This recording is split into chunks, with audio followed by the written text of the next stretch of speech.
the super typhoon Haiyan or Yolanda, and also we wanted to share the updates also of the ongoing negotiation on climate talks that is happening now in Poland, in Warsaw, the 19th Conference of Parties under the UN Framework Convention on Climate Change.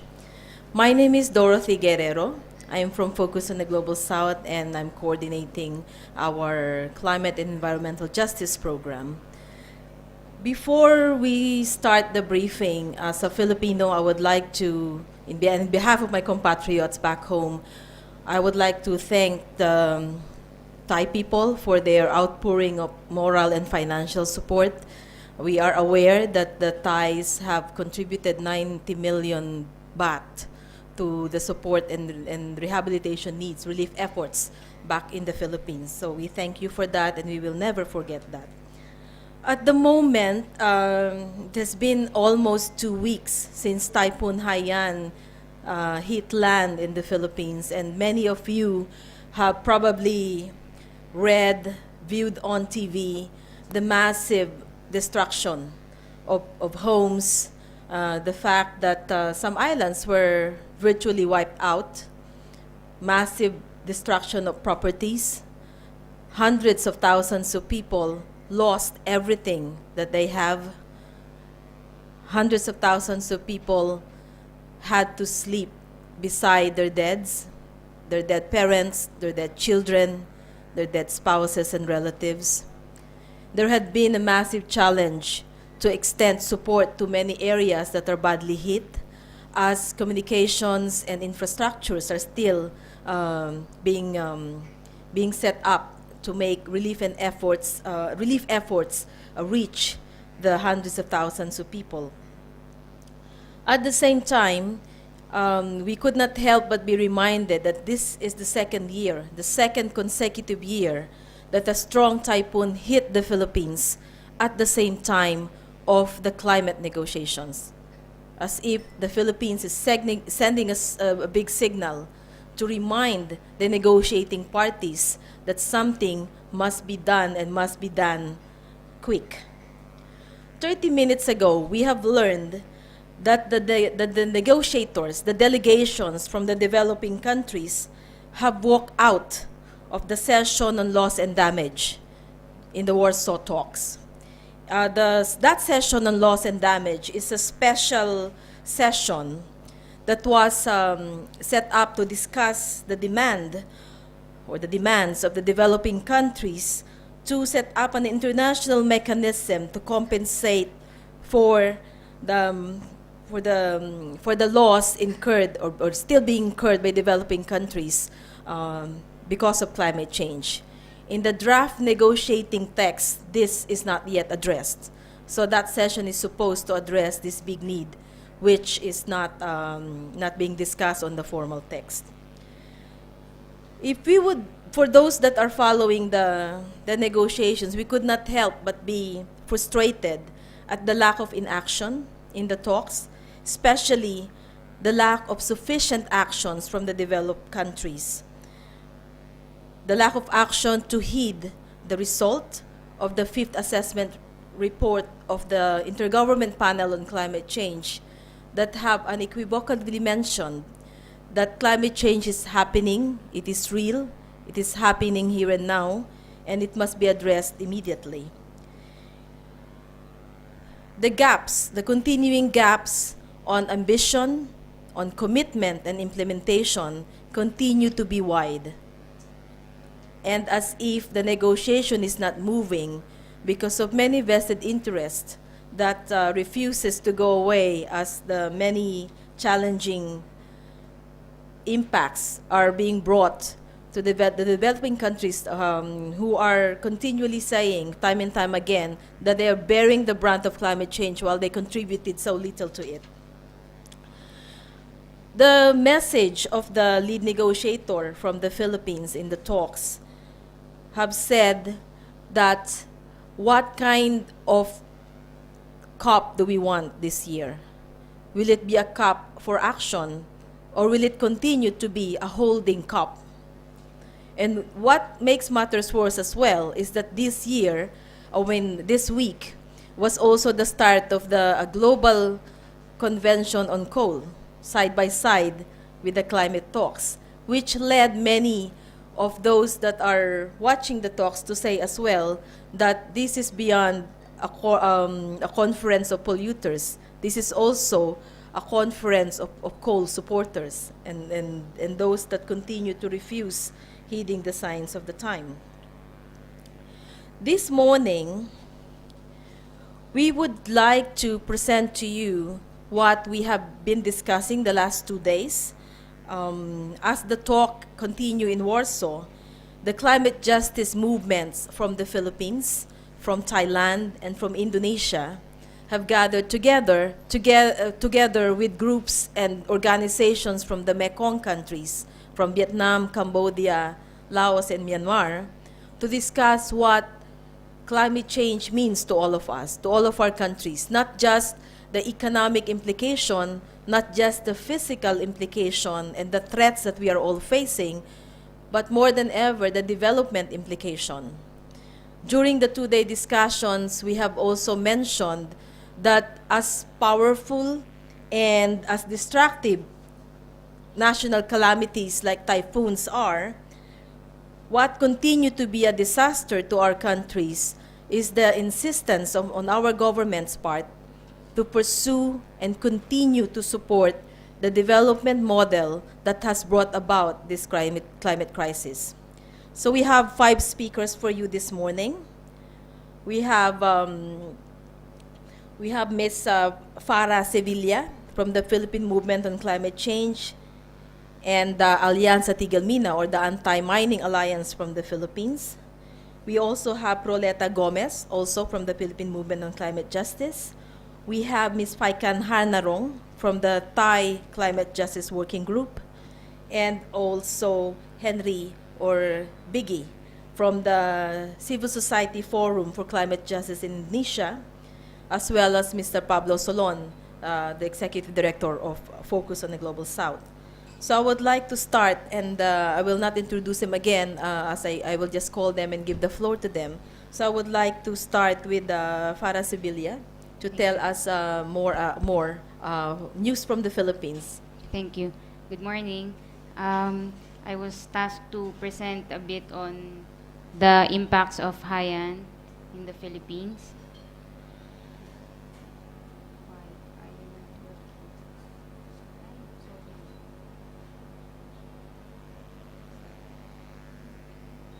Sorry. So, just to give a background or context, this is the map of the Philippines. The Philippines is an archipelago of 7,107 islands, give or take, high tide, low tide, maybe around 7,000. We have 80 provinces and the population of 100 million, with 60 to 70% of them living in coastal areas. The map that you see here is a map produced by the Philippine National Disaster Risk Reduction and Management Council when they announced that there will be a big typhoon that will hit the country from 2 weeks ago. So that's the red area is the part that was passed through by the typhoon. We are third most vulnerable country to climate change per the German Watch Climate Risk Index.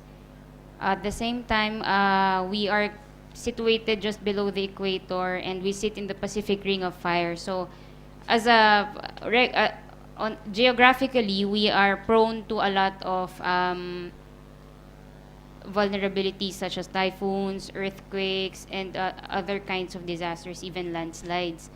But this is the first time that we experienced a super typhoon as strong as Haiyan that would go horizontally in one of the biggest islands in the Philippines.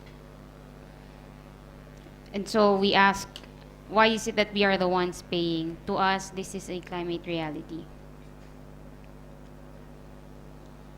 Now, I think the news would say that Yolanda or Super Typhoon Haiyan is the strongest typhoon to make a landfall ever in the world, or fourth, I think. So the typhoon passed through uh, from the east side and went out to the west through Palawan. So that affected 43 provinces, 520 municipalities, and 54 cities. What made the typhoon worst was the storm surge that felt like a tsunami. So we were used to typhoons, and we know about storm surges, but we never imagined a storm surge as high as 7 meters or 21 feet. Imagine that. What happened, for instance, in Tacloban, that was why it was hardly hit, was when the water rose to some 5 or 7 meters, the water went inside for 150 meters inwards. So even the people who were in the evacuation centers received gushing waters with a speed of around 50 kilometers per hour. So that this is the timeline on what had happened from 2 weeks ago. In one of the articles I read this week, they compared Super Typhoon Haiyan with the Hurricane Katrina in the US last 2005, and found that the intensity of sustained winds of Haiyan is very much more stronger than the winds in Katrina. So this is the Super Typhoon Haiyan here, and Katrina to the right, overlaid in the U.S. map. And imagine the U.S. Land is quite big, and compared to the Philippines, composed of very, very fragile small islands. So that was a big thing. This is what happened to New Orleans after the Katrina. This is what happened to the Philippines, in some parts of the Philippines. This is Tacloban. 3 to 5 days of no food, not enough water, no shelter for the people. There were no electricity or power, no network access, so there were no means of communication. This is in Iloilo. In short, there was chaos. People wanted to move to Manila. People wanted to just leave their communities and relocate somewhere else. So what happened? As of yesterday, we have 4,000 reported dead, 18,266 injured, 1,600 missing, more than 2 million families or 10 million individuals affected, 4 million people with no homes, no livelihoods up to now, and 72,000 hectares of agricultural land destroyed. And of course, we can only assume the impacts in the coral reefs and the water systems of the storm surge and the typhoon that had passed. What more? 5.4 million children, according to UNICEF, are affected.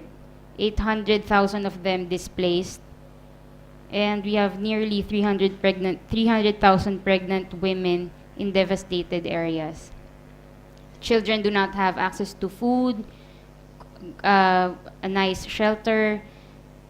Mothers and their newborns do not have access to postnatal care. There were reports of rape and abuse of girls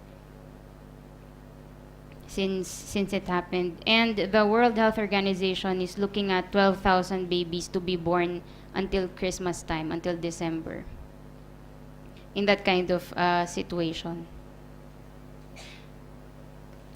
So we received, thankfully, a lot of relief from the Philippine government. The national government needed to intervene, and of course, aid from other countries came in, and we are very grateful for that.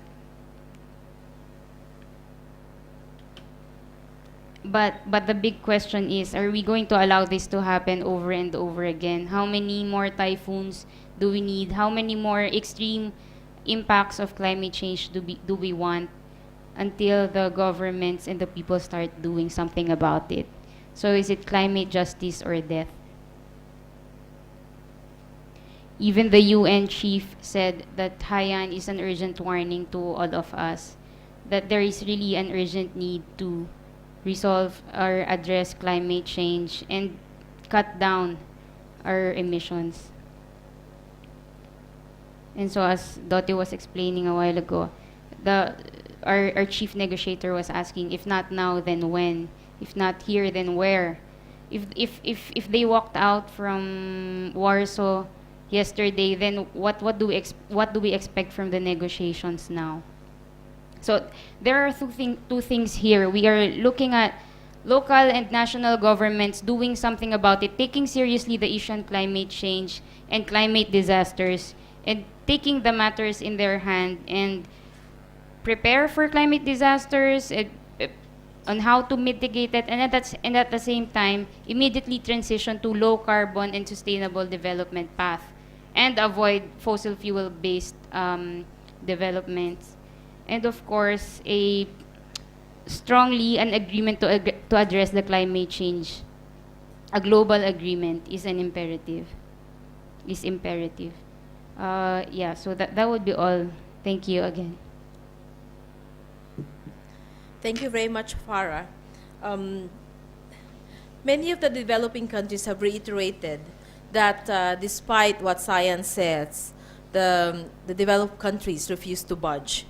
And at the end of the first commitment period of the Kyoto Protocol, many countries, especially the key ones, Japan, Russia, Canada, did not join the second commitment period of the Kyoto Protocol, or KP2. What is bad about this is the combined emissions of those countries, including the US, who are now no longer part of the Kyoto Protocol, could amount to 64% of the emissions. And so that's why earlier when I started, when I opened, I mentioned that there's still continue an increasing gap on the commitments, on the readiness to act, and on the ambition.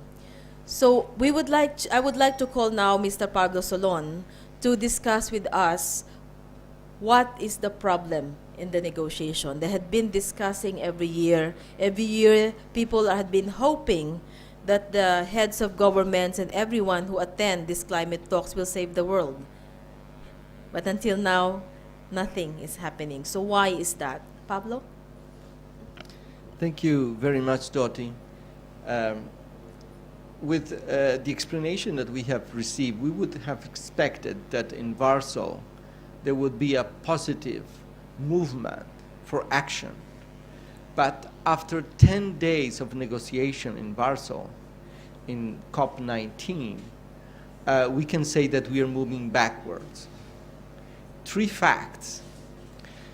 First, the 5th emitter of the world, Japan, has announced that they will not fulfill their pledge to reduce greenhouse gas emissions by 25% until the year 2020. Instead, they will increase their emissions by 3.8% by the year 2020, based on the level of 1990. Second, in this COP, there was a lot of expectation that the Green Climate Fund will get funds, but in reality there are no funds for the Green Climate Fund. Latest report shows that for this year, the money that has been pledged by developed countries is 70% less than what it was last year. And the third fact is that the mechanism of loss and damage that was agreed last year in the COP in Doha is not moving forward because developed countries don't want to put money for this mechanism. The World Bank has released a couple of days ago a report saying that in loss and damage, the figure is around 200 billion per year. And that is why the US especially doesn't want to implement this mechanism. So, in few words, We're not moving forward despite what happened in the Philippines. We're moving backwards in the negotiations. During our meeting, we went through what the IPCC report, the report of the scientists, are saying. And what they are saying is that if we want to change this situation, we have to have global emissions by the year 2020 of not more than 44 gigatons of CO2. So the whole world has to have emissions that don't go beyond that if we want to limit the increase in the temperature to 2 degrees Celsius. If we want to limit the increase of the temperature to less than that, 1.5 degrees Celsius, they are saying emissions should be only 38 gigatons by the year 2020. But as we are moving now, what we call business as usual, we're going to be around 58 gigatons of CO2 equivalent by the year 2020. So you can make the math. The gap is huge, and we are almost moving not to an increase in the temperature of 2 degrees Celsius, but to a world of more than 4 degrees Celsius increase in the temperature. So the second thing that we highlighted in the meeting was that the peaking year, the moment where emissions have to begin to reduce globally, is in this decade. Most reports of different scientists say that next year, 2014, emissions have to begin to reduce globally if we want to be in a pathway that is relatively under certain control, but still with a lot of risks, as we are seeing in the case of the Philippines. So in reality, the key is not an agreement for 2020 and beyond. The key is what we do this decade. If we lose this decade, the situation will be far worse the next decade. What is the proposal that we have discussed? What we need to do is, if emissions have to be below 44 gigatons by the year 2020, we have to divide that between the population of the world. The population of the world by the year 2020 is going to be around 7.6 billion. That means that each person should have a per capita emission of 5.7 tons of CO2 equivalent. That is the target if we want to speak about cutting emissions. Each person should not emit more than that. And of course, we have to apply the principles of common but differentiated responsibility, because some countries are more responsible than others. For example, the United States is responsible for 28% of the historical emissions that we have now in the atmosphere. China is responsible for 9%. The developed countries as a whole are responsible for around 66%. So they should reduce more and have per capita emissions that even go to figures that are less than 5.7 tons of CO2 equivalent. And countries like the Philippines or other developing countries should have the possibility to even go beyond that. But what we are seeing now is that there is no movement in relation to this issue. So our clear call is, let's have emission cuts now that are clear and that have these clear targets. Last, we saw that it's not only a problem of developed countries, it's a problem also of developing countries. And developing countries have to do also emissions reductions. Maybe they will not begin next year, but they have to begin to say when they can reduce and how they can reduce. So the main focus of the event was to see what can be done in the cases of the Southeast Asia, in terms of emission reductions from the side of the governments and the people. Thank you. Okay, thank you, Pablo. The demands of the developing countries are mitigation by developed countries, the delivery of finance commitments, as well as technology transfer and means of implementation, as well as immediate implementation of existing mechanisms and programs. I have mentioned earlier that we have two speakers from the Philippines, and most Filipinos in many reports are now described as resilient people. And as Filipinos, we actually say we are more than resilient, because we are also aware that although we bore the brunt and survived the typhoons and many other national calamities, the bigger message that we wanted to bring here is that we demand and deserve more than relief and goods and outpourings, although that's very most welcome. We are demanding climate justice.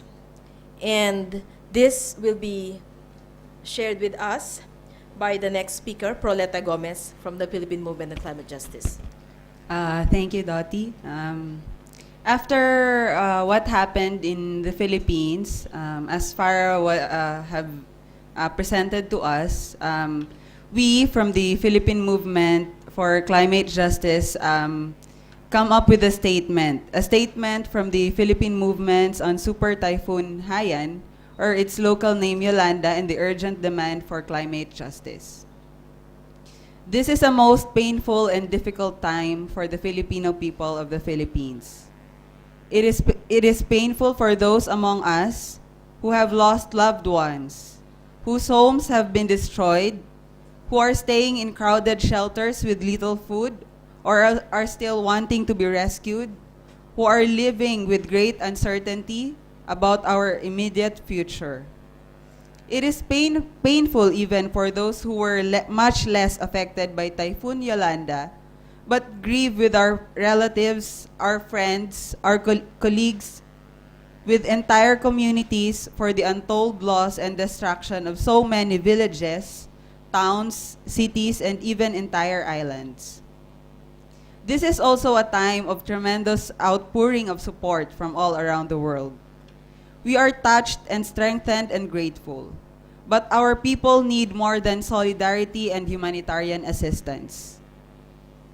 The typhoon that is Yolanda, Haiyan, is the strongest typhoon to ever make landfall in recorded history thus far. But it was not in the first of its terrible kind, nor it will be the last. This is the fourth super typhoon to hit in the Philippines in 2013. In 2012, we had Habagat in Luzon and Typhoon Pablo in southern Mindanao. In 2012, we had Typhoon Sendong in northern Mindanao. In 2010, it was Typhoon Pepeng in central Luzon, and in 2009, it was Typhoon Ondoy, devastating Metro Manila. Every year, extreme weather events hitting the Philippines are increasing in number and magnitude. Our people are suffering the terrible impacts of a climate crisis they had no part in creating, while those most responsible refuse to take actions necessarily to effectively address climate change, its causes and consequences. Instead, we see the continued excessive consumption of energy by elites and corporations, the expansion of fossil fuel projects, the aggressive promotion of false solutions, and the drive for profit-seeking investments in climate projects and carbon markets. To the governments gathered in Warsaw, we want to see more than expression of sympathy and concern. We demand climate justice. We demand immediate drastic cuts of global greenhouse gas emissions.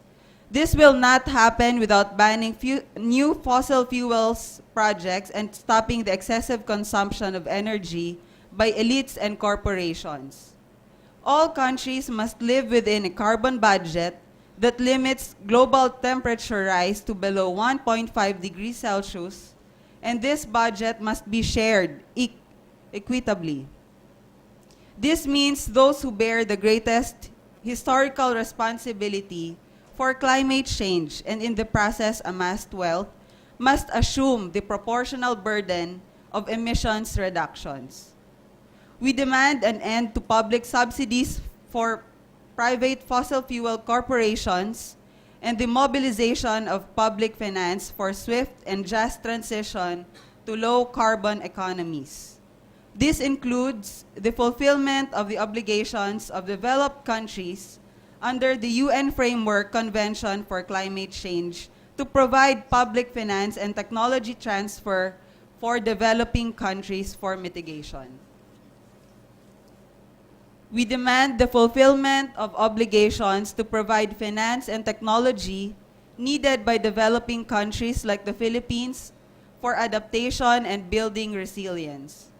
We demand reparations for inescapable losses and damage from the onslaught of the climate crisis and the setting of an internal mechanism as a first step to address this. We demand an end to false solutions, the further expansions of carbon markets, and corporate dominations of the climate negotiations. Yes, we are resilient people. We are also a people that know how to persevere and fight hard. We renew our commitment to fight for climate justice in all arenas and all levels, locally, nationally, and globally. This statement was signed by 30 people organizations and non-government organizations in the Philippines, and this was also circulated formally in the formal communication in the Global Climate Talks in Warsaw. Thank you. Thank you, Proleta. Proleta mentioned a lot of concepts there. Climate justice, false solutions. What do these mean? We can share that with you further during the open forum.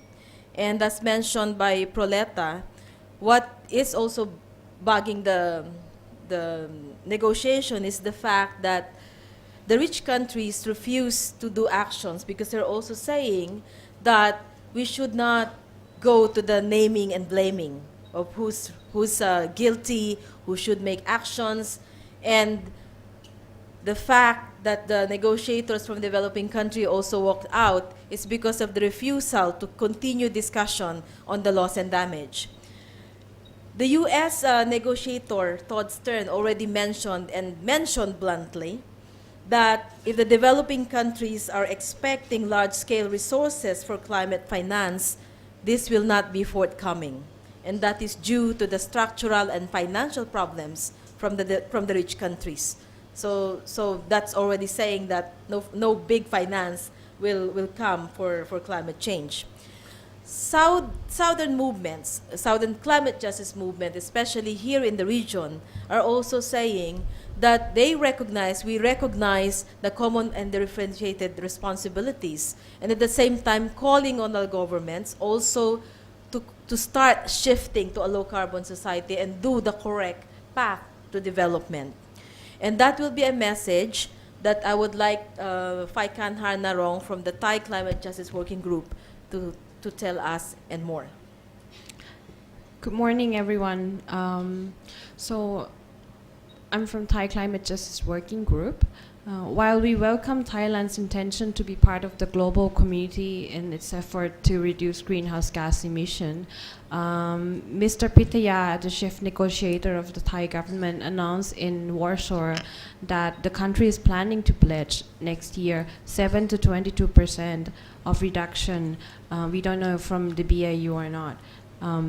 We would like to also demand public debate where the numbers, how the numbers are derived and how much exactly will be reduced or the governments are planning to reduce, because by 2010 we have emitted 345 million tons, and according to Mr. Pitaya, we are going to emit 500 million tons in the next 10 years. That means that a lot of things needs to be done. That means according to the business as usual plan, we will emit more than half of what we are emitting now in 10 years. The the other important thing is also how the reduction will be achieved and who is going to be the one who reduce the emission and where. Because when we are talking about inequality in development, the number is that in Bangkok, people are emitting around 4.6 ton per year.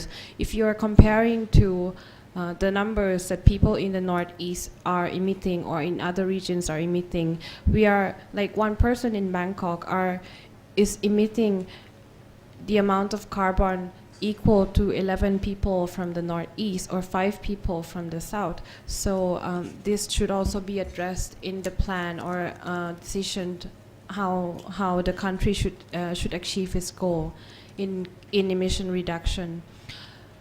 At the same time, Thai Climate Justice believes that there are large rooms for the countries to cut its emission and while benefiting the health and livelihood of its people. So for example, we believe that there are already some existing government plans, for example, the Energy Efficiency Plan and the Alternative Energy Development Plan, that should be considered as well when planning for the power development. For example, the Energy Efficiency Plan, which was approved by the cabinet, said that we could reduce something like 49 million tons per year, and the Alternative Energy Development Plan is also saying that we can reduce 76 million tons per year. If these are considered in the policy, public policy planning, then we should be able to achieve even more. At the same time, we are also calling for the government to incorporate climate change into all policy making because, for example, when Mr. Pitaya said in Warsaw that 3.5 billion baht water management schemes will be considered as a disaster management plan for Thailand, the scheme also entails many dams that are going to be built and also reduce the national carbon sinks in the country. The last point that I would like to make is that emission should be focused on the root cause of the climate change, that is fossil fuel-based economy, the production and consumption system of our society. So while it is clear that we cannot continue like this, Thailand say that it is planning to reduce emission, but at the same time, they are planning to build more 10,000 more megawatts of coal power plant. And these power plants are going to be built in the area that are very sensitive for food productions, from the north to the south of the country. And at the same time, we are going to import more coals from also Indonesia. So we are saying that the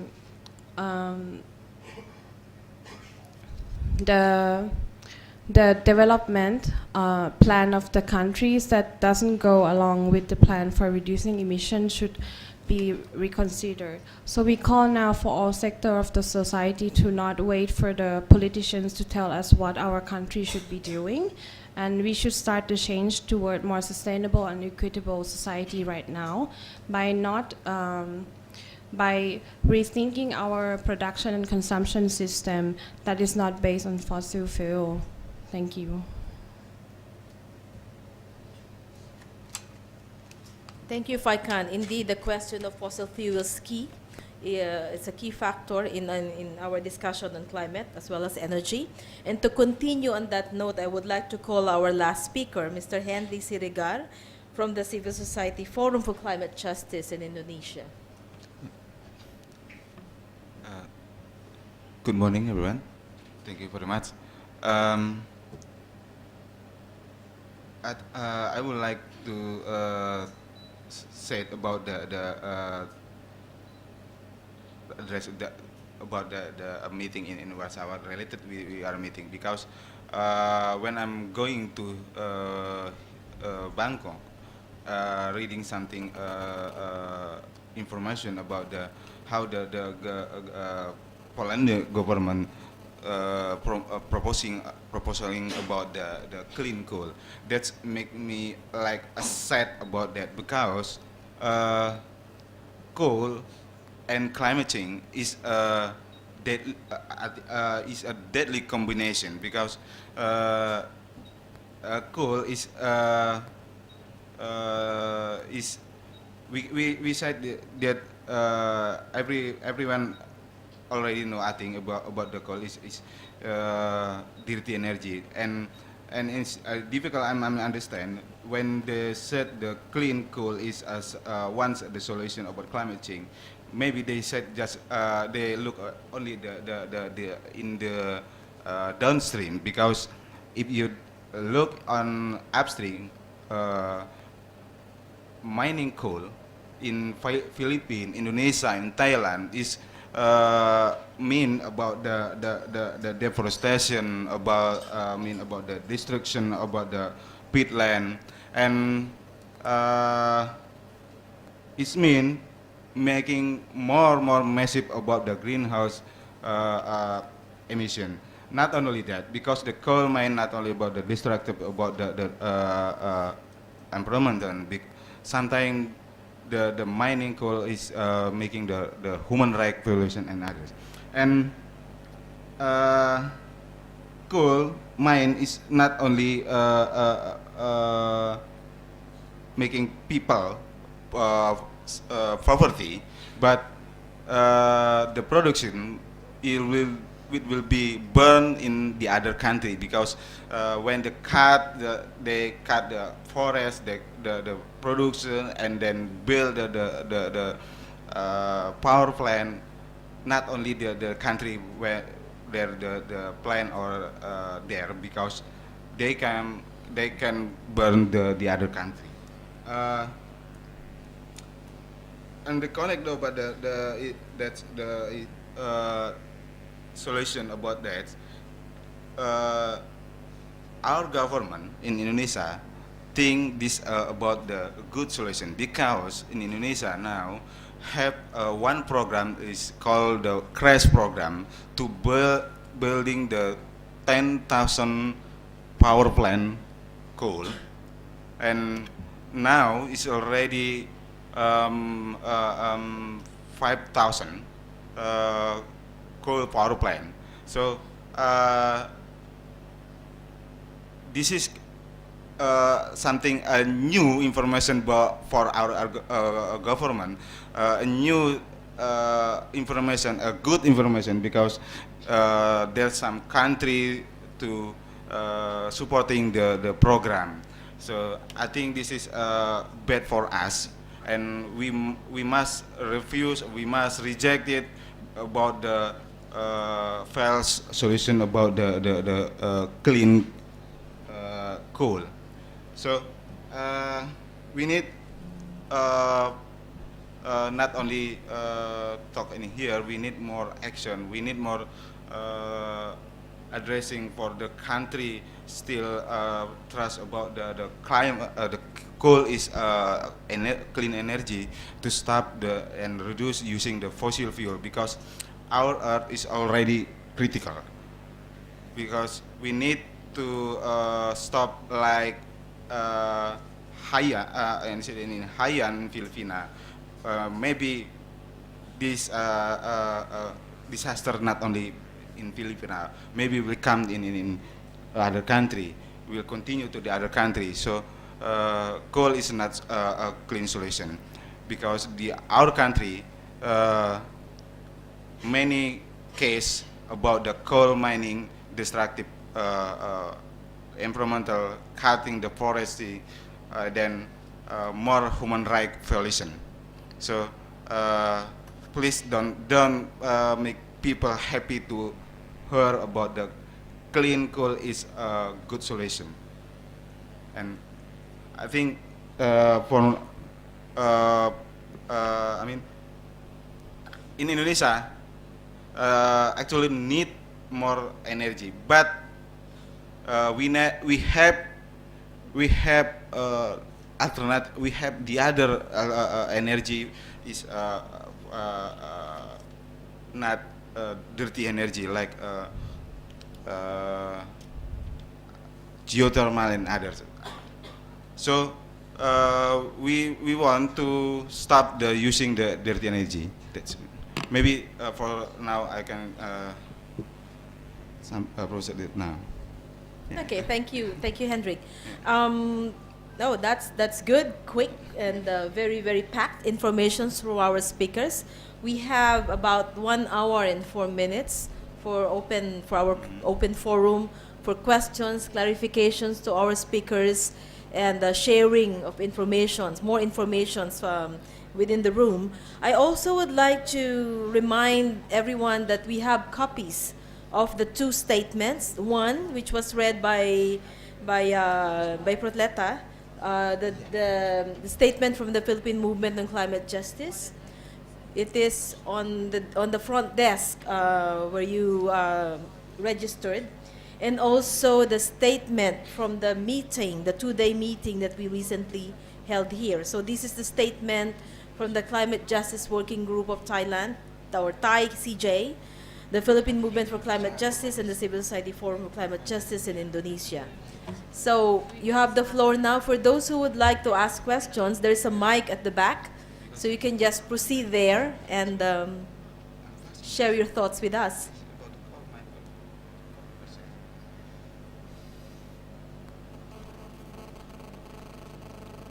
Anyone?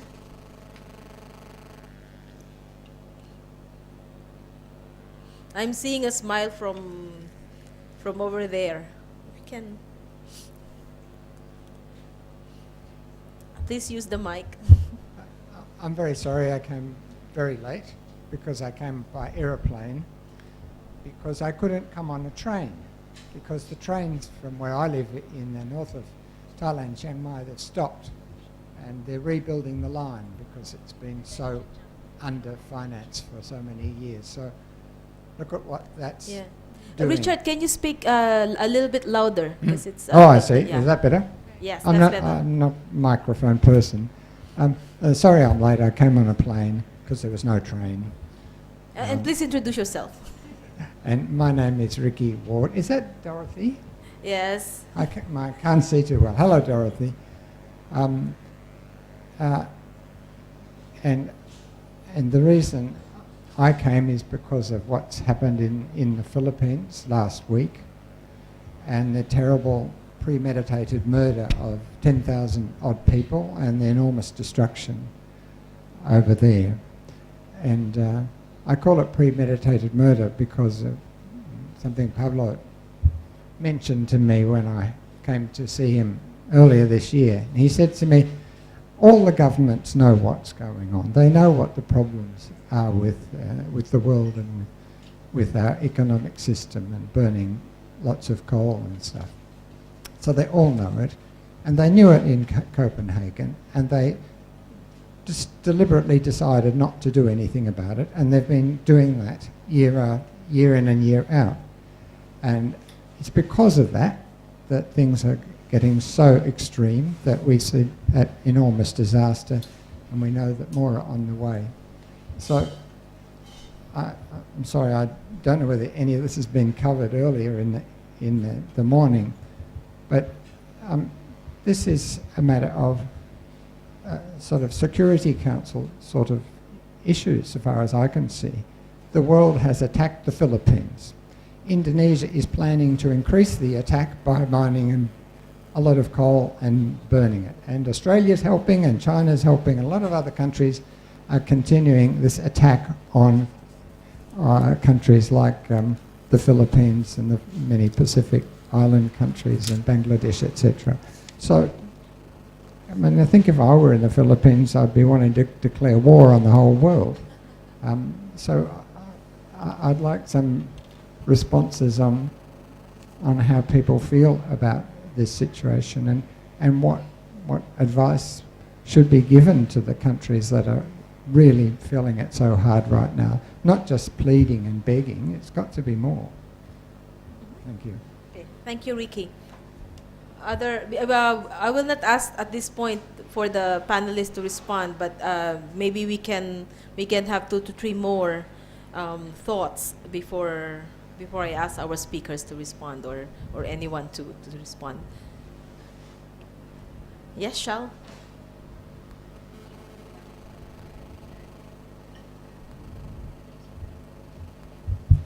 Shalmali, also with Focus. I have a question about strategy. Next month will be the WTO ministerial meeting. And they're pushing some of the same governments who are in the Annex 1 countries are the ones who will push hardest for the deal. Maybe one of the things we need to emphasize, and especially in the developing country delegations too, is that we should, I mean, in any case, many of us are against the Doha development round going through, but we should link really much more and more deeply, more obviously, the problems that will come from this type of negotiations that are being pushed forward in the ministerial, and the kinds of crises that we will have. Because really, what it's going to do is extract more resources, create more problems, move into the more fossil fuel kind of industry, all this shipping and everything of goods. So just from a strategic point of view, can we use that moment also to put tremendous amount of pressure on our governments as well to stop this negotiation and to really, well, I don't know, you can walk away from the table and that doesn't help, I know. If you walk away from the climate negotiation, it doesn't necessarily help to get a deal. But what is needed to push to get countries to really take their responsibilities? They can't just move from forum to forum and keep signing things. That's unacceptable. So, you know what I mean? How can we link those to really bring a standstill to these kind of global negotiations that keep going, so that we say we don't accept this business as usual? So it's just a question too. Yeah. Thank you, Shal.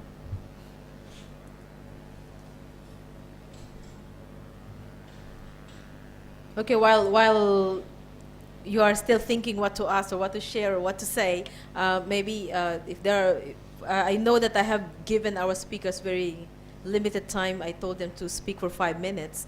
If anyone would like to add more points and also to respond to the 2 points raised on the floor, who would like to start? Yes, First, I'd like to Farah. say I cannot agree more with what the two of you had said, Richard and Sam, Shan.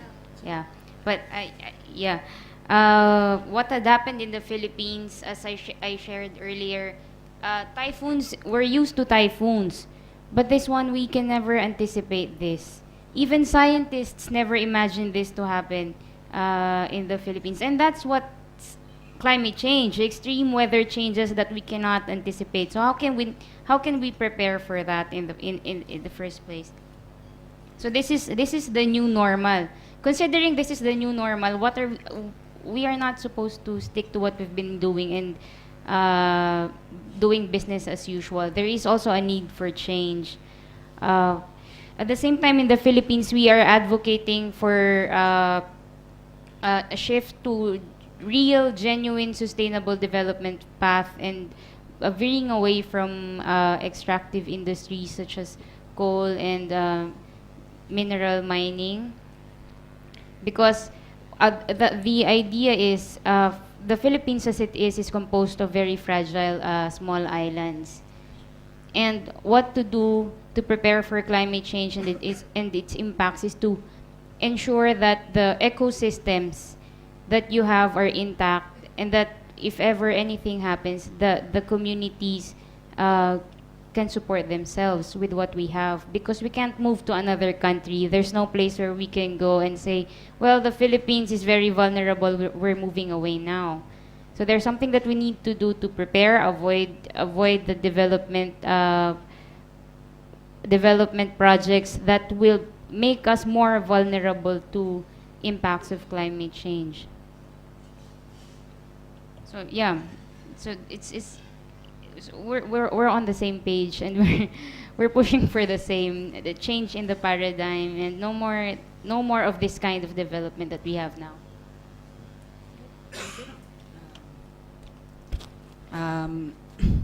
I just want to, if I did really get what Richard really wants to ask. I think the main problem of this governments is that actually, like for in the Philippines, we have discussed it for the past 2 days. The government's plan, energy plan, is basically focused on these dirty and harmful energies, like the coal powered plants. Um, these coal powered plants are controlled and owned by private corporations that actually they are oftentimes detrimental to the environment, the economic, and the social impacts to the communities. So I guess it's basically we need the people to demand to the government that there really is a need to shift and get out from this dirty and harmful energy, and really, I guess, do some support, give budget to this alternative and renewable energy, which are really good, I think, to the people and to the communities. And also to Shang,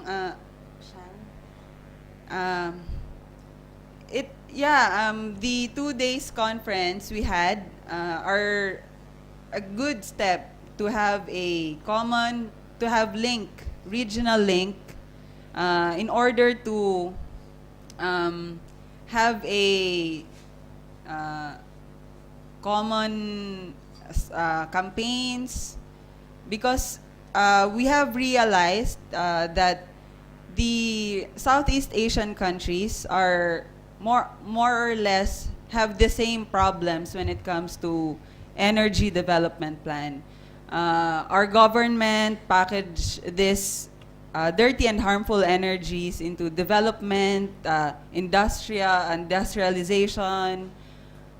This will benefit to the people, but actually the ones who benefit from these projects are not the people, but these private corporations.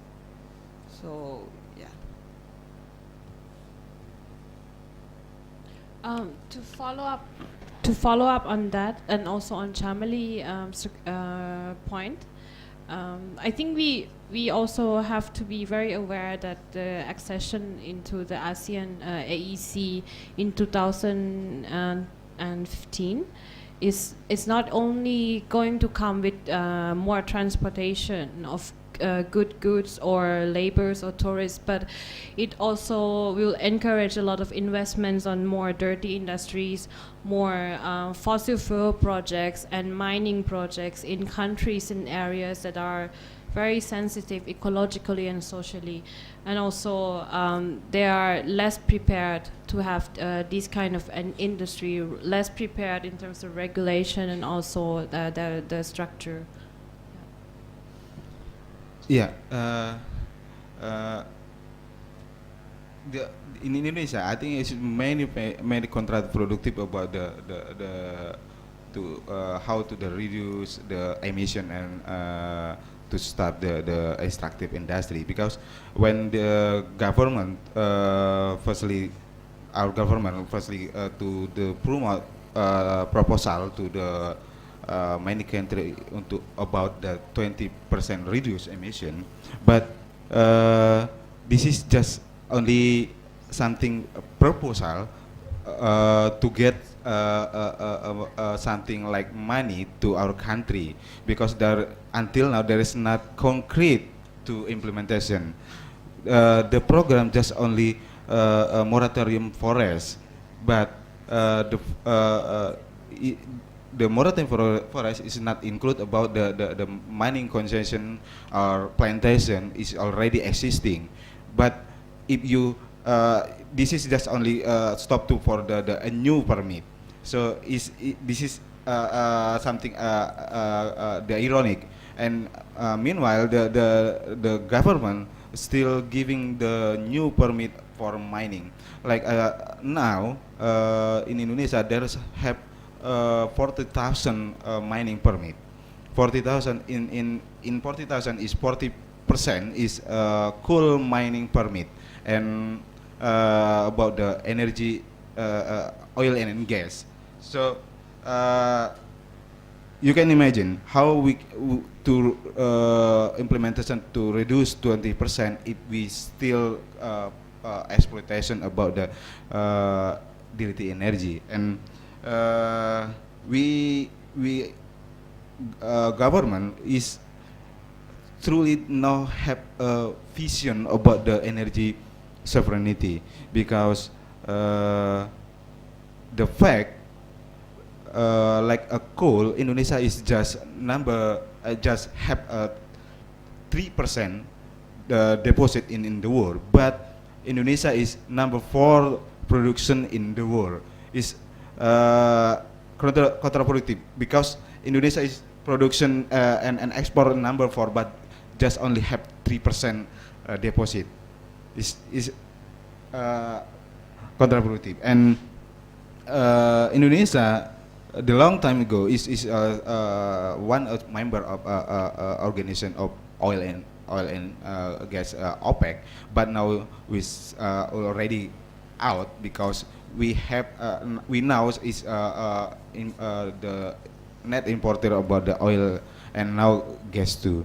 So this is why we don't have about the sovereignty energy. Then we don't have vision how to reduce the implementation about 20%, 26% gas emission.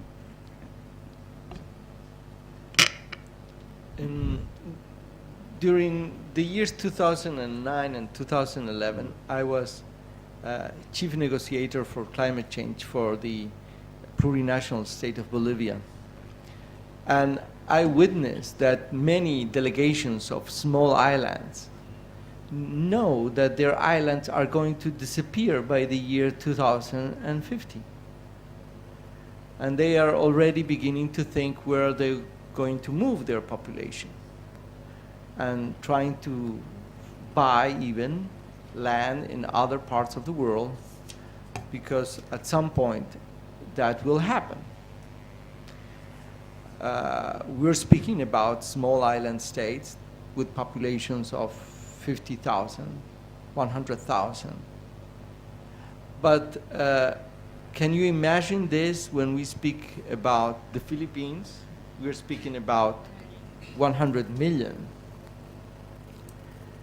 And so the process of migration at that scale will create a new kind of civil wars that we have seen just in recent months, with the migrants trying to reach Europe and what has happened in that process. So the impacts are going to be much bigger than what we are seeing if this continues. And I want to highlight that Typhoon Yolanda is with an increase in the temperature of less than 1 degree Celsius. And we're speaking of a world of 4 degrees Celsius now. So it is, Ban Ki-moon said, we are the first humans that are living in a world that has 400 parts of CO2 per million parts of CO2 in the atmosphere. It's the first time that humanity has reached this level, and we're going to go even beyond that. Governments know it. Why they don't take action? Because of very big economic interests of huge corporations. I really don't think that it's because of the people.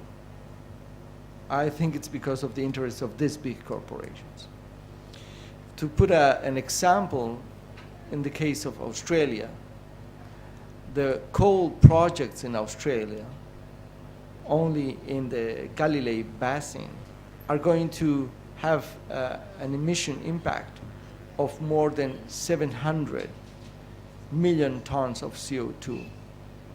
the total emissions of Australia are 400. So 9 new coal minings are going to have almost twice the emissions of Australia. So, and the interests behind those projects are of billions of dollars. And it means a lot of investment and a lot of profit. And those are the forces that are pushing for inaction, or even worse, for moving backwards. So the only way that we're going to be able to achieve a solution, I really believe, is not through an exchange of arguments or only negotiation. There has to be social pressure from civil society, from social movements. If there is no civil society movement strong in all countries, in different regions and all over the world, the reality is not going to change in the UNFCCC negotiations. And it's necessary to build movements that really look at what is happening in each country. Not only to demand that rich countries have to do emissions, but what are we doing? And this is the combination. Because when I was a negotiator, most civil society movements at that time were more focused on the US has to do this, Europe has to do this, we need to have more space for development. 3 times later, I see a different civil society movement beginning to emerge that says, hey, that is absolutely true. The US has to do more. They cannot reduce only 3% of emissions until 2020 based on the year 1990. That's what they are going to do. It's really peanuts. So they are asking for that, but at the same time, they are looking, hey, what are we doing inside our country? Even in the Philippines, that has been damaged, severely damaged by Yolanda, civil society groups are saying, hey, it's wrong that we have these coal mines. We should change this. So I think that it's the beginning of a movement from civil society that is addressing the model of development based on profits mainly for corporations. And that is very important. And the second issue that for me, when you discuss in the UN, you only discuss between countries. So how much China, how much Thailand. But for example, the approach that ThaiCJ brings here is, hey, it's not only about Thailand, it's who in Thailand? Because emissions in Bangkok are very different than emissions in the north part or in the south part. So we're not going to be able to address emission cuts if we don't look at the equitable redistribution of emissions between different sectors. Because of course, if everybody wants to live, you can say, the US style, well, the world will burn. How do we have limits in our countries? But also, how do we redistribute those limits in an equitable way between the population? That is a key issue if we want to address climate change. That is why I think the meeting has been very interesting, and it's a first step to look at a different way to see what is happening when wants to address the emission cuts that are needed. Thank you for this first round. Indeed, it is staggering to know that the emission level of Bangkok is as high as Manhattan. And for those that pass Plonchit Road, probably you have seen this big screen that tells how much ppm is on air, and there were days when it's more than 900. So that's also a very key information to know, but maybe many people don't even know what it means. We can now have a second round of questions, sharing of thoughts, both from you, from the floor, to address to our panel, or you can ask specific questions also to the members of the panel.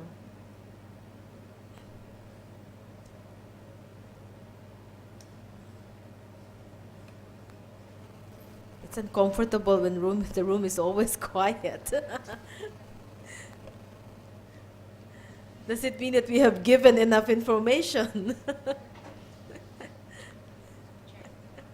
Ricky, you want to say something again? Well, you got Yeah, to you traveled all the way from Chiang Mai, might as well. that's right. And all the expense of getting this room and all the air conditioning that's heating up the atmosphere, we better use it for something. Last week in Chiang Mai, we had a workshop about bamboo construction. The reason, one of the key things about it was when the big devastation happened in Haiti a few years ago, people went there to try and help the local people rebuild their country. And one of these people was an architect from Sweden. And when he went there, he was finding it difficult to see what there was in the way of building materials because of the destruction. And he looked around and he found bamboo was everywhere. And he asked the question, well, why aren't people using bamboo?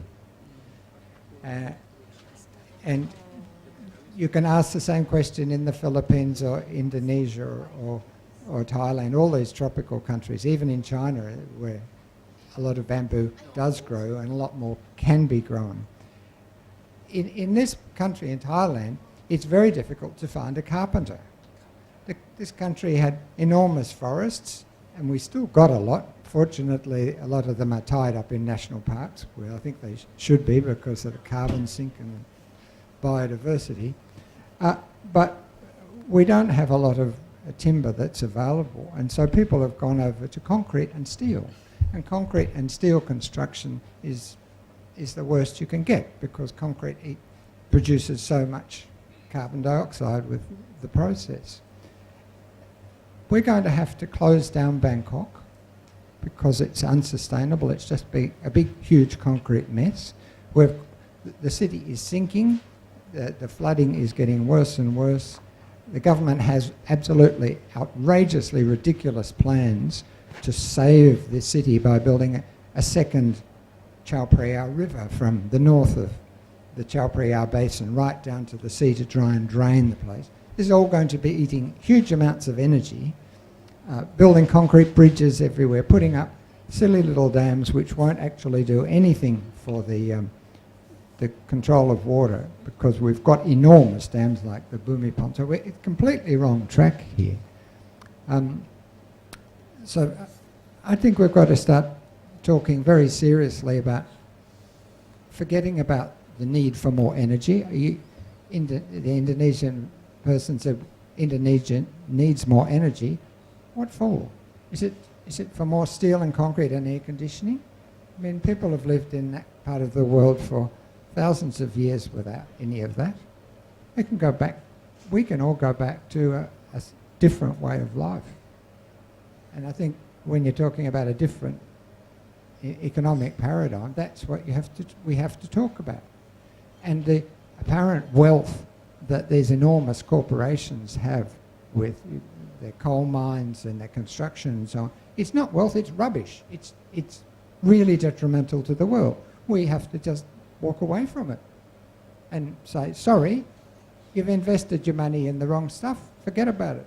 We're going to do other things. We're going to plant bamboo, we're going to learn how to use natural resources, we're going to sit under trees and keep cool instead of having these cold air conditioners.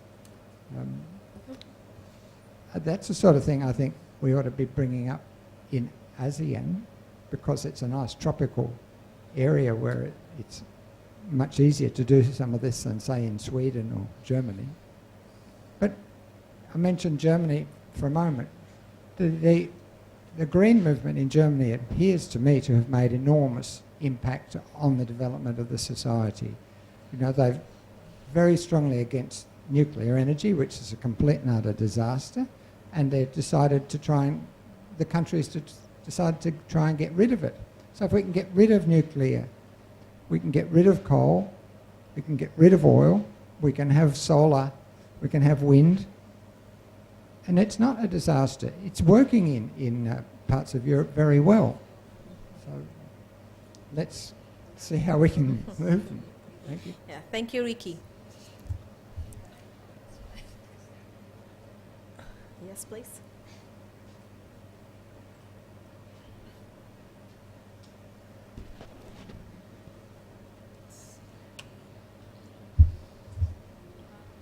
Hello, my name is Naomi Mihara. I'm just recently moved to Bangkok, actually. I'm working now for International Organization for Migration. And I found the discussion really interesting. And I also very much agreed with the previous point because, like, as I recently moved to Bangkok, one of the things that struck me was just the amount of construction. And I guess, I was quite surprised. I was shocked by the comment you made. I think, did you say that there's the same amount of as emissions as Manhattan? But I just wondered, what can we do then to stop this kind of development happening? Because obviously it's the amount of construction happening in many urban areas throughout Southeast Asia and developing countries in general. Is that really good development? Or, I just wondered what can be done. It seems we're on this trajectory. How do we stop that and change the paradigm and really kind of move to a more sustainable kind of development? And I know that's sort of the big question, I suppose. But I just feel like it's we're on a path that is kind of unstoppable at the moment. Okay. Thank you, Naomi. If there's no other point, I would like to again ask our panelists to maybe say your last point, and then we can have lunch.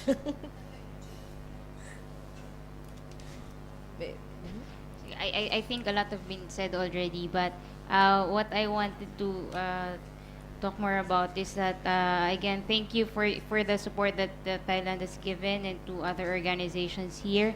I'd like to share that the Philippine Movement for Climate Justice, in anticipating that the Philippine government and national and local governments may not be able to fully provide support for relief and rehabilitate all communities affected by Typhoon Haiyan, is also doing something about it. We are identifying areas where we can intervene and provide assistance and relief and eventually rehabilitation for the communities to be more to become resilient again and to start anew. So this is going to be, I think, more than years of program. So we will need more of your support, and yeah. I think what I want to say is that we don't want it to be like what had happened in Haiti, as Richard shared before, where during the times when people were doing relief programs, a lot of support were pouring in.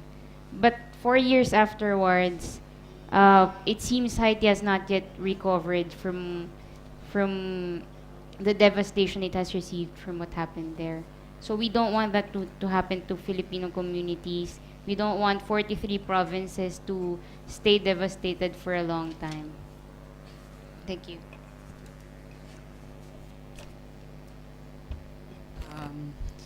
I would also like to thank the Climate Justice Working Group and the TCJ for organizing the 2-day activity.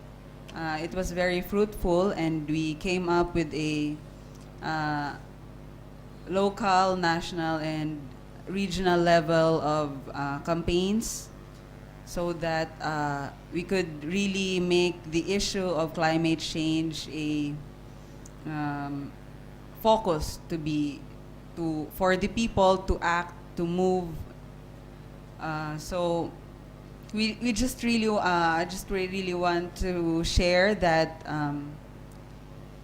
our governments should have projects that will really help the people alleviate from poverty. If we really want to help the people, we should really build projects that are environmentally, economically, and socially acceptable. Also, I think, as Richard's point was that if we really want to have if we really want to change, we really want to have effects of in our campaign for climate justice, there should be a drastic change of lifestyle, because today we have this concept of consuming too much. There's a thin line between what we really want and what we really need. So I think this should be a chance for the people to really stick to what are our needs. And in the Philippines, there are certain populations that still do not have electricity, but we have a lot of coal-fired plants. So if this is the development that the government, that our government are saying, this is really definitely not development for the people. This is the development of profit of these big corporations that are based in the developed countries, and the effects. We suffer the effects of these projects. Thank you. So I would like to continue with our point that I think the most important thing, and also to answer Nami's question, how do we start to stop this madness? I think it lies on the production and consumption patterns of the society. It really needs to change. Even though now you can find cleaner way of production and cleaner sources of energy, but if you don't reduce the consumption, it's not going to be enough. It's never going to be enough. For example, now in 2010, Bangkok used the same amount of electricity that is consumed by the whole Burma, and 3 times more than the whole countries of Cambodia. So you can imagine what would happen, how many more power plants or dams that we have to build to fuel every countries in Southeast Asia if we are if everyone wants to become Bangkok, no? And this is not sustainable. In Bangkok we have around 1,164 large buildings that use more than 1 megawatts of power of electricity for one building, more than 1 megawatts. So at least 50% of the electricity used in one building is for air conditioning. So there are large rooms for improvement, for efficiencies and for better sources of energy.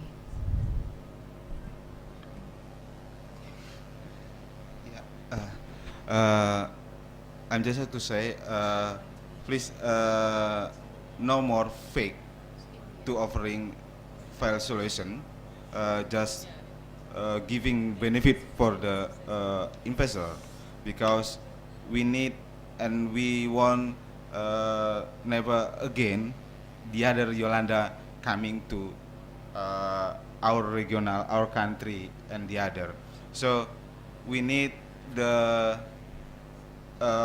real action for the country is a big consumption about the fossil fuel to stop using the dirty energy. Yes.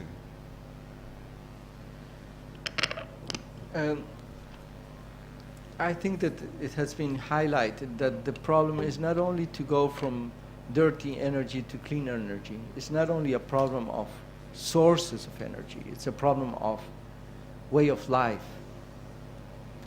And it's not an issue that, yeah, we're going to replace the overconsumption that you have in cities like Bangkok from fossil fuels to solar energy. You have to change also the way you live, or otherwise there is no solution. And this has to be not only with the patterns of consumption, but also with the way we humans relate to nature. The issue of climate change is probably addressing one of the key issues, that we live in an anthropocentric system that thinks that we humans can do everything with nature, that nature is just an object and that we can transform it through technology. But nature has its own laws, has its own vital cycles.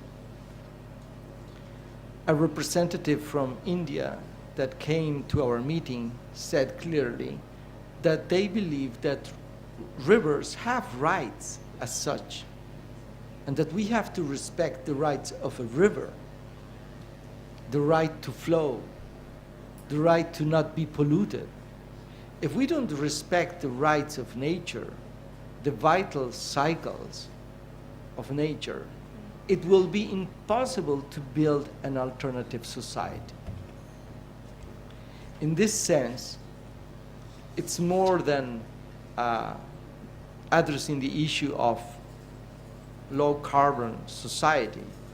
It's a systemic change that has to do with sources of energy, patterns of consumption and production, ways of life, and a new relation with nature. That is the most greatest challenge that we have as humanity.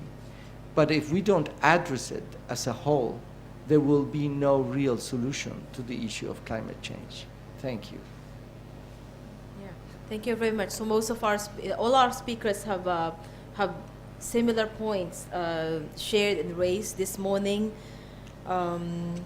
First among which also is that we have to face a new normal, and in facing that new normal, we could not do business as usual. We need to change, and the change must happen beyond the lifestyle, but more importantly, changes in the way the system of consumption, of production, and relations also among nations. We have mentioned also that what is increasingly becoming obvious is the corporate capture of the talks, the corporate capture of the decision making and other processes that has to deal with addressing the climate crisis. And this is also linked with the increasing push for more openness, for more free trade, but the negotiation in Bali is also another thing to watch for most of us. We also said that the challenge is not only on individual ASEAN country, but also on the regional level. In 2 years' time, we will be having the full implementation of the ASEAN Economic Community, which is supposed to be a sharing and caring community, but up to this point, the question that is still being raised by communities and people who are not benefiting from that project and are actually being driven out of their lands and being driven out squeezed out from society by the development model, is that there is a need to review and stop the plans of government and corporations in building this community. We're also saying that relief and rehabilitation will take years. 2 to 3 years from now, the Yolanda typhoon and the aftermath and the impacts to livelihood, to people's lives, no one will come out of this the same person again. But the big question is, will the Philippine society be the same society after this? And that goes also with the other developing countries in facing increasing number and strength and stronger natural calamities. There's also an agreement that the world will not be able to manage increasing numbers of this calamity if we continue the madness of addiction to fossil fuels, believing or getting the illusion that coal can be clean. Coal will never be clean. We need to find an alternative. So we need to, what we don't need is climate change. What we need is systems change. To close, I would like to ask Phi to read the statement of the two-day conference. So this is a statement by the Thai Climate Justice Working Group, the Philippines Movement for Climate Justice, and the Civil Society Forum for Climate Justice in Indonesia. The groups from Southeast Asia amplify demands for urgent action to address climate crisis in the wake of catastrophe in the Philippines.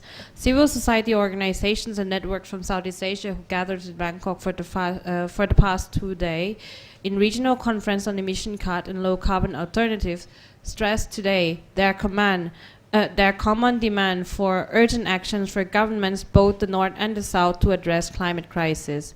The group expressed their strong solidarity with the people of the Philippines who continue to suffer in the wake of the devastation wrought by Super Typhoon Haiyan. The climate catastrophe in the Philippines is another sad reminder of how vulnerable we are in the face of such extreme weather events, and a defending wake-up call for governments to act now towards a global solution to climate change. Reflecting on the ongoing conference of the parties in Warsaw, Poland, the climate justice activists lamented the failure yet again the UN-sanctioned climate talks to move forward on global agreement to address climate change despite the clear and mounting economic and social costs of inaction. Instead of moving closer towards an ambitious agreement that will reduce greenhouse gas emissions to the level that are necessary to prevent runaway climate change, the talks are regressing as the rich and industrialized nations downscale their mitigation commitments. This intransigence and backsliding is tantamount to a global harakiri.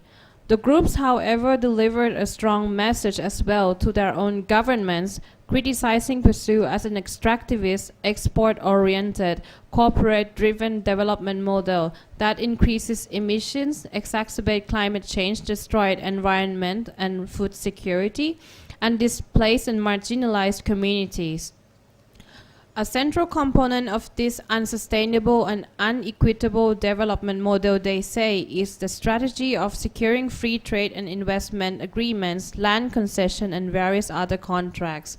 The critiques of ASEAN adherence to the growth model and the people's resistance to large-scale investment projects pursued in the name of development are at the core of the campaign for climate justice in Southeast Asia. So among the key investments identified as sites of struggles are coal power plant projects in several areas in Indonesia, Philippines, Thailand, palm oil plantations in Indonesia. The groups also vote to provide regional solidarity and support to ongoing struggles in these areas led by communities affected by investments. Finally, the group likewise committed to work together and coordinate campaigns and action to heighten public awareness, influence national policy, and contribute to amplifying demands for just solution to climate change in 3 main areas. First, Southeast Asia's rising energy demand and the inequality in energy use created by development paths pursued by ASEAN. Second, energy production and the push for more dirty energy projects. And the last, resource grabbing land and water, and the push for a false solution to climate change. Thank you. So, in behalf of the Thai Climate Justice Working Group, the Philippine Movement for Climate Justice, the Civil Society Forum for Climate Justice in Indonesia, and Focus on the Global South, I wish to thank you for coming here and sharing your morning with us. And we hope to see you again in our future activities. Thank you.